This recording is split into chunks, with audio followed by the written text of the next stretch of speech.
मित्रों नमस्कार। भारत का विचार श्रृंखला के इस कार्यक्रम में आप सभी का स्वागत है। मैं हूं व्यास जी। कार्यक्रम प्रारंभ करने के पहले एक छोटी सी अपील, अगर अभी तक आपने मेरे चैनल को सब्सक्राइब नहीं किया हो तो कृपया सब्सक्राइब करें, और यदि सब्सक्राइब पहले से किया हो या अभी कर रहे हो तो बेल आइकन का बटन ज़रूर दबा दें, ताकि जब भी मैं कोई वीडियो अपलोड करूँ आप तक नोटिफिकेशन पहुँच जाए। आज हम लोग मूलभूत कर्तव्यों से संबंधित एक बहुत ही महत्वपूर्ण कर्तव्य की चर्चा करेंगे, जो अनुच्छेद 51A(b) में दिया हुआ है। अब जानते हैं कि मूलभूत अधिकार हमारे पास हैं, लेकिन हमारे पास कुल 11 मूलभूत कर्तव्य भी हैं, जिनमें से 2 की मैं पहले चर्चा कर चुका हूं, और ये चर्चा मुझे लगता है कि आज के परिवेश में बहुत ही मौजू मुझे लगता है। आज का परिवेश जब मैं कहता हूं तो क्या है परिवेश आज का? जिस तरह के देश और जिस तरह के समाज के निर्माण के लिए संविधान में प्रावधान किए गए हैं, हमारे संविधान निर्माताओं ने भारत की जनता की ओर से सोचा था, जिस तरह के डेमोक्रेटिक, सोशलिस्ट, समाजवादी, न्यायपूर्ण, स्वतंत्रता वाले, बराबरी वाले और बंधुत्व वाले समाज की कल्पना किया था, क्या वह सब हम देख पा रहे हैं? धार्मिक नफरत और अंधता के इस माहौल में, जहाँ भाई और भाई का दुश्मन दिखलाई पड़ते हैं जाति के आधार पर, धर्म के आधार पर, जिस कर्तव्य की मैं चर्चा करने जा रहा हूँ बहुत ही महत्वपूर्ण कर्तव्य है। 51A का जो उपखंड B है वो क्या कहता है? वो कहता है कि भारत के हर नागरिक का यह कर्तव्य होगा कि वह स्वतंत्रता आंदोलन के जो महान आदर्श हैं उन आदर्शों का संयोजन करे, उनको संजोए और उनका पालन करे। अगर मैं अंग्रेजी में कहूँ, it shall be duty of every Indian citizen to cherish and follow the noble ideals of the freedom struggle. अब हम समझने की कोशिश करें कि जिन महान आदर्शों की बात की जा रही है वे आदर्श हैं क्या, और यह इसलिए भी मौजू हो जाता है कि जो लोग 1947 के बाद पैदा हुए हैं, जिन्होंने आज़ादी की लड़ाई नहीं देखी, केवल किताबों में पढ़ा है, और यदि इतिहास को बदलने की कोशिश की जा रही है और यदि वह कामयाबी लोगों को जो बदलना चाहते हैं मिल गई, तो निश्चित तौर से उन्हें वो इतिहास का पता ही नहीं चलेगा, उन महान आदर्शों का पता ही नहीं चलेगा जिससे हमारा स्वतंत्रता आंदोलन अनुप्राणित हुआ था। इसलिए बहुत महत्वपूर्ण है। एक नई पीढ़ी पैदा हुई है 2000 के बाद से, जिसको न्यू माइलेनियम की पीढ़ी कहते हैं, जो पूरी तरह से अपने ज्ञान के लिए व्हाट्सएप पर निर्भर है, मीडिया के एक बड़े हिस्से पर निर्भर है, जिसको हम टेलीविज़न मीडिया कहते हैं, प्रिंट मीडिया भी हम कुछ हिस्सों में है, अखबारों के माध्यम से, मैगजीनों के माध्यम से, लेकिन अधिकांश उसमें से भारत के स्वतंत्रता आंदोलन के उन महान उद्देश्यों की चर्चा शायद ही करते हैं जिससे हमारा पूरा का पूरा स्वतंत्रता आंदोलन अनुप्राणित हुआ था। इसलिए हमारे नई पीढ़ी को शायद इन सब की कोई बहुत जानकारी भी नहीं होगी, और कई तरह के संस्कृतियाँ उनको एक तरह से मैं कहूँ कि प्रभावित कर रही हैं। इसलिए यह कर्तव्य बहुत ही महत्वपूर्ण हो जाता है पूरे देश के लिए और ख़ास करके नई पीढ़ी के लिए। जब मैं आपसे चर्चा कर रहा हूँ तो मुझे 1857 का प्रथम विद्रोह तो नहीं कहूँगा, स्वतंत्रता उसे संग्राम कहा जाता है, भारत की आज़ादी का पहला संग्राम कहा जाता है, वह मुझे याद आता है। मुझे तात्या टोपे याद आते हैं, लक्ष्मीबाई याद आती है, बेगम हजरत महल याद आते हैं, और बहादुर शाह जफ़र याद आते हैं, और न जाने कितने नामी और अनामी, बिहार में बाबू कुंवर सिंह नज़र आते हैं, और कितने अनाम शहीद याद आते हैं जिन्होंने मिल करके, चाहे हिंदू हो चाहे मुसलमान हैं, उन्होंने मिल करके आज़ादी की वो जंग लड़ी थी। ये अलग बात है कि आज़ादी की उस जंग में हमारा देश पराजित हो गया था और हमें फिर लगभग 90 सालों तक इंतज़ार करना पड़ा था। पलासी की लड़ाई के बाद हम 100 साल बाद स्वतंत्रता का पहला संग्राम लड़ रहे थे। मंगल पांडे के रूप में रणभेरी बजी थी, फौजियों के रूप में रणभेरी बजी थी, उसके अपने कारण थे, लेकिन यह विद्रोह, यही आंदोलन, यही लड़ाई पूरे देश में फैल गई थी। क्यों लड़े थे हिंदू मुसलमान एक साथ? ये बहुत महत्वपूर्ण मुद्दा है। और इसके बाद अंग्रेज सरकार ने क्या किया था, ये भी बहुत महत्वपूर्ण मुद्दा है। उसने फूट डालो की नीति का पालन किया और हिंदू मुसलमानों के बीच ऐसी खाई पैदा कर दी जिस खाई को भर पाना एक तरीके से हम भारतीयों के लिए असंभव सा हो गया। फॉल्ट लाइन क्रिएट कर दिया अंग्रेजों ने मिला करके और उसके बाद स्थितियां बड़ी बदतर हुई। लेकिन इस समय मैं याद करता हूँ पंडित राम प्रसाद बिस्मिल, अशफाकुल्ला खां,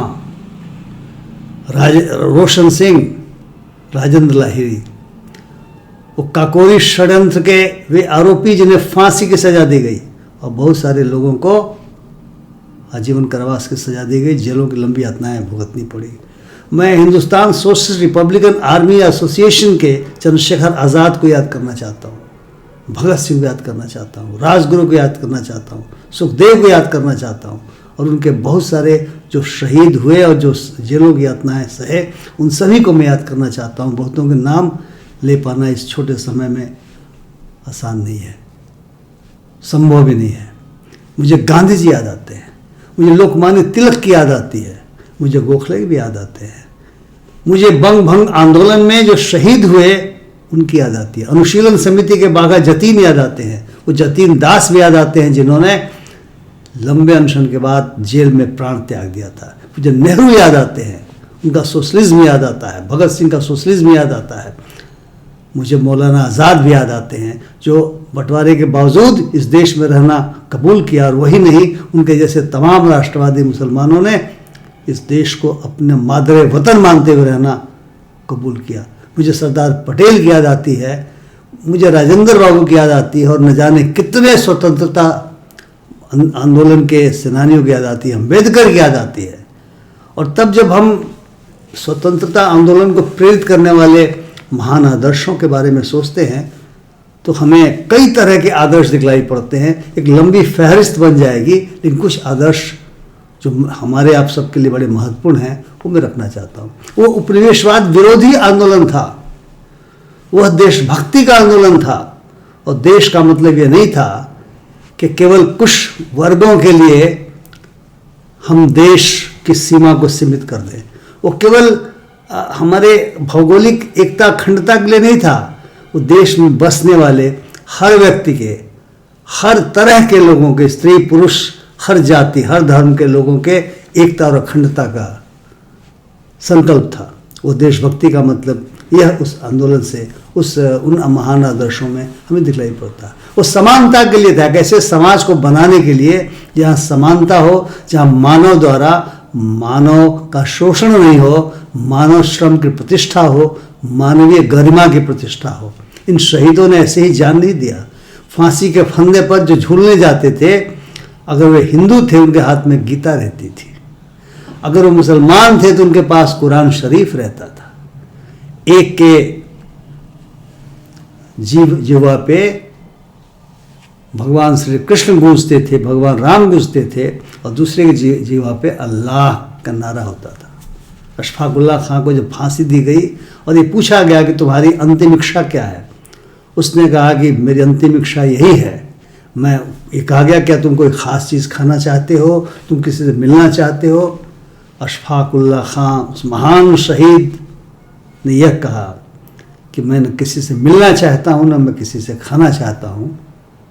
अगर पुनर्जन्म होता हो, क्योंकि हिंदू मानते हैं पुनर्जन्म होता है, तो मेरी अंतिम इच्छा यही है कि मेरा जन्म इसी मादरे वतन हिंदुस्तान की मिट्टी में हो।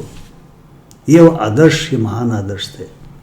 हिंदुस्तान सोशलिस्ट रिपब्लिकन एसोसिएशन का नाम आप में से जिन्होंने नहीं सुना होगा उन्हें बता दूं कि यह बिस्मिल के समय, अशफाकुल्ला खां के समय, रोशन सिंह के समय, राजेंद्र लाहिड़ी के समय यह एसोसिएशन बना था, जो बाद में आर्मी भी कहलाया। और इसके कमांडर हुए लोगों के शहीद हो जाने के बाद चंद्रशेखर आज़ाद और बलराज और भगत सिंह उसी एसोसिएशन के हिस्से थे, सुखदेव, राजगुरु सब उन्हीं के साथ थे। भगत सिंह से किसी ने पूछा कि आप कैसा देश चाहते हो? अंग्रेज चले जाएंगे लेकिन क्या भारतीय अपना शासन चला पाएंगे? क्या कहा था उन्होंने? कहा था मैं ऐसा देश चाहता हूं जहां हर आदमी को इज्जत की जिंदगी और मेहनत की रोटी मिले, यानी श्रम की गरिमा, मनुष्य की गरिमा, बराबरी, इसी को उन्होंने कहा मैं इसे समाजवाद कहता हूँ। यदि आप भगत सिंह के राइटिंग्स को पढ़ेंगे तो आपको लगेगा कि अरे साहब, इतने कम उम्र का 1907 में पैदा हुआ नौजवान जो 23 मार्च 1931 को शहीद कर दिया जाता है, मुश्किल से 23-24 साल की उम्र में। कितने बड़े इंटेलेक्चुअल थे, कितने बड़े बुद्धिजीवी थे, कितने बड़े देशभक्त थे, समाजवाद के बारे में कितनी जबरदस्त समझ थी। याद करें, सोवियत रूस की क्रांति हुई थी 1917 में, वो क्रांति हो चुकी थी, लेनिन आ चुके थे, इसलिए दुनिया भर के नौजवानों के ऊपर उसका असर था, उस क्रांति का असर था, उसके आदर्शों का असर था, और भगत सिंह के ऊपर उसका असर था, नेहरू के ऊपर असर था। समाजवाद शब्द हमारे संविधान में ऐसे ही नहीं आया, वो आर्थिक न्याय, सामाजिक न्याय, राजनीतिक न्याय की परिभाषा, जस्टिस की पूरी परिभाषा जो बाद में संविधान में आई, ऐसे ही नहीं आई। गांधी जी ने सत्य अहिंसा की बात की, तिलक ने स्वराज्य मेरा जन्मसिद्ध अधिकार है, लाला लाजपत राय लाठियों से पीट करके मार दिए जाते हैं और उनके लिए भगत सिंह जैसे लोग सैंडर्स का वध करते हैं। हालांकि कहते हैं स्कॉट का वध करना था, स्कॉट वहाँ के एसपी था, लेकिन गलती से सैंडर्स को मार दिया गया जो असिस्टेंट एसपी था, प्रोबेशन पे आया हुआ था। लेकिन ये सारे के सारे अंग्रेज उस उपनिवेशवाद के प्रतीक थे, और लाला लाजपत राय के ऊपर जो लाठी पड़ी थी, उस लाठी का जवाब था। और लाला लाजपत राय किस चीज़ के विरोध में लाठी खा रहे थे? रॉलेट एक्ट के विरोध में लाठी खा रहे थे, काले कानून के विरोध में। इसलिए आज़ादी की लड़ाई का महान आदर्श यह भी था कि जो कानून बनेंगे वे कानून भारत की आम जनता की बेहतरी के लिए होने चाहिए, किसी वर्ग विशेष के लिए, किसी व्यक्ति विशेष के लिए फायदा पहुंचाने वाले नहीं होना चाहिए। वो जनता पर शोषण दमन के हथियार के रूप में नहीं होने चाहिए। क्या ऐसा हमने आज़ादी के बाद होने दिया? क्या आज की तारीख में भी हम ऐसा होने दे रहे हैं? ये सोचने का विषय है, हम सभी के सामने सोचने का विषय है। गांधी जी ने सत्य हिंसा के हथियार की बात की और देश को अनुप्राणित कर दिया, और देश को बराबरी के रास्ते पर, अछूतोद्धार के बारे में, छुआछूत को मिटाने के बारे में। और बाबा साहब अम्बेडकर आए, जिस माहौल से आए, जिस परिवेश से आए, उस परिवेश में कलियां कुम्भला जाती हैं, फूल नहीं बनती। ये आज़ादी के महान आदर्श थे जिन्होंने कहा कि छुआछूत नहीं होना चाहिए, यानी जाति व्यवस्था का अंत होना चाहिए, जाति उत्पीड़न की समाप्ति होनी चाहिए। और इतनी जल्दी जाति तो जाति नहीं, लेकिन जाति के बारे में जो वर्चस्ववादी सोच है, उस सोच पर हमला, वो जो मनुवादी सोच है, उस सोच पर हमला। ये मानना कि जो उच्च वर्ण, कथित उच्च वर्ण के लोग सबसे श्रेष्ठ होते हैं, उस पर हमला। मनुष्य बराबर होता है, बराबरी की बात है। और फ्रांस की क्रांति हो चुकी थी, वो बराबरी की बात, ये बराबरी की बात। और सोवियत रूस की क्रांति के बाद हर व्यक्ति बराबर था। जमींदारी एवोल्यूशन क्यों हुआ? इसीलिए हुआ कि वो हमारे आज़ादी का आंदोलन का महान उद्देश्य था। मनुष्य द्वारा मनुष्य का शोषण नहीं हो। जमींदारी व्यवस्था मनुष्य द्वारा मनुष्य के शोषण का बहुत ही गर्हित उदाहरण दिया जाता है मित्रों। इसलिए स्त्री और पुरुष की समानता, जातियों की समानता, मनुष्य मनुष्य के बीच की समानता, ये बहुत सारे ऐसे आदर्श हैं। हालांकि आदर्श तो बहुत ज़्यादा हैं, लेकिन ये जो बहुत महत्वपूर्ण आदर्श हैं, उनमें से बहुतों ने हमारे संविधान में स्थान पाया। हिंदू मुस्लिम एकता, सभी धर्मों का धार्मिक समभाव। गांधी जी हरिजन में लिखते हैं, जो मैगजीन है, कि मेरा धर्म मेरा अपना मामला है, राज्य को इससे कोई संबंध नहीं होना चाहिए, राज्य का कोई धर्म नहीं होगा, राज्य का धर्म होगा पूरे देश की सेवा करना, पूरे देश के हर नागरिक के सुख सुविधा का ध्यान रखना, देखना कि शांति बनी रहे, सौहार्द बना रहे।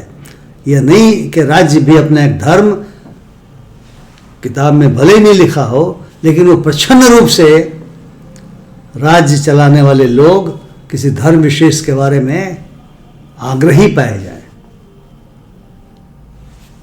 धर्म मनुष्य का व्यक्तिगत मामला है, लेकिन अगर वो राज्य पर छा जाएगा तो याद कीजिए, पोप के समय और इस्लामी राष्ट्र जो बने हैं शरीयत से चलते हैं, और क्या उनकी दशा दुर्दशा है।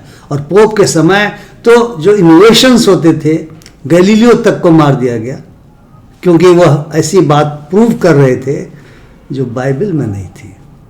इसलिए धार्मिक ग्रंथों का पारायण करना व्यक्तिगत मामला है, वो राज्य में दखल नहीं देना चाहिए। जब प्लेग हुआ यूरोप में तो रिनेसां का जन्म हुआ और लोगों ने ईश्वर के बजाय अपने पर भरोसा करना शुरू किया। तो ये हमारे जो महान लक्ष्य हैं मित्रों, आज की तारीख में उन लक्ष्यों को वास्तव में सजोने की आवश्यकता है। और आप में से जो लोग परिवर्तनकामी शक्तियों में विश्वास करते हैं, जो सामाजिक बदलाव के लिए लड़ते हैं, सोचते हैं, उनका दायित्व तो बहुत ज़्यादा बढ़ जाता है, क्योंकि अभी मैं देख रहा हूँ किस तरह की शक्तियाँ कमज़ोर हो रही हैं। जो स्वतंत्रता आंदोलन के महान आदर्श हैं उसे हम भूलते जा रहे हैं। सजोने की बात तो दूर की बात है। क्या आप नहीं समझते कि ऐसा हो रहा है? और आप नहीं समझते कि हमें उन महान आदर्शों को सजोना चाहिए? आप नहीं मानते उन महान आदर्शों का हमें पालन करना चाहिए? क्योंकि हम पालन कर सकते हैं। लोगों ने खून बहाए हैं, अपने प्राणों का उत्सर्ग किया है, लोगों ने जेलों की लंबी यातनाएं सही हैं। इसलिए मित्रों, इस देश को जिन महान उद्देश्यों के कारण हमारे शहीदों ने, हमारे स्वतंत्रता सेनानियों ने आज़ादी दिलाई, हम उन्हें सलाम करते हुए ये प्रण लें कि संविधान में अगर नहीं भी हो तब भी हम उन महान आदर्शों का आदर करेंगे, उनको सजोएंगे, उनका पालन करेंगे। इन शब्दों के साथ बहुत बहुत धन्यवाद। मैं आशा करता हूँ कि आपको मेरी बात पसंद आई होगी। इसलिए आप लाइक करें, शेयर करें और अपने ग्रुप में भी इसको भेजें। बहुत बहुत धन्यवाद। नमस्कार।